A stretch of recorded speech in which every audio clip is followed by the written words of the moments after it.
I like to talk about community. And in this particular instance, I'm going to draw from Frans de Waal's Age of Empathy. And he writes in it that human beings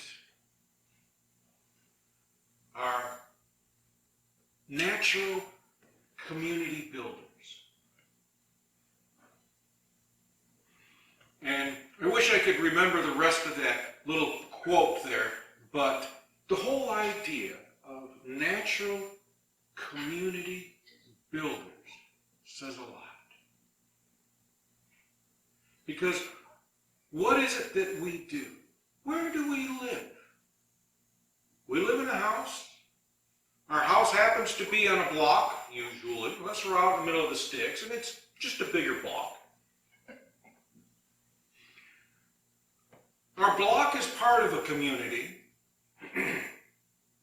Our community is part of the county, and it just keeps getting bigger and bigger and bigger until we come to the last part, which is a global community. We are natural community builders. This whole idea of the lone wolf, it's just a romantic idea of being able to do whatever you want, whenever you want. And you know, even being in a community, we can still do whatever we want, whenever we want. The whole concept of individuality is, well, it's a fallacy. Because, yes, we're individuals, but we're not alone. We're part of a larger group, a larger individual. And the individual we happen to be part of is called anybody? Starts with an E, sometimes with a T. No. What did you say? The individual we are all part of? Yes. The biggest individual we are all part of. I was going to say God, but that doesn't begin with an E or a T. No, it doesn't. But Earth does. Oh. Terra does. And if we want to get even bigger, well, you know, then we're getting a little esoteric, and then whoa, let's not even go there. But we are, human beings, are natural community builders.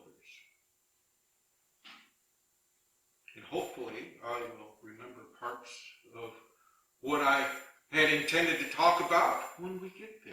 Are there any comments or questions or thoughts?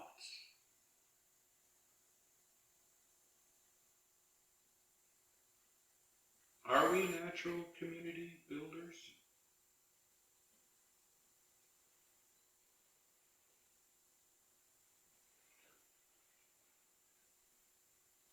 I think so. Think so? Mm-hmm. I think so. Don't sound too sure about that. That's certainly how we evolved. Mm-hmm. Yes. It is how we evolved. Because they took Darwin's concept of survival of the fittest and blew it all out of proportion. Yes, the strongest survive, but the strongest that survive are usually part of a group, part of a collective. There's a little story I like to tell about baboons, orangutans, whatever. But I'm not going to go into that. But yes. The ones who ate the poison? Yes, ones who ate the bad meat. The ones that survived were those alpha males, those males who had made connections, community connections.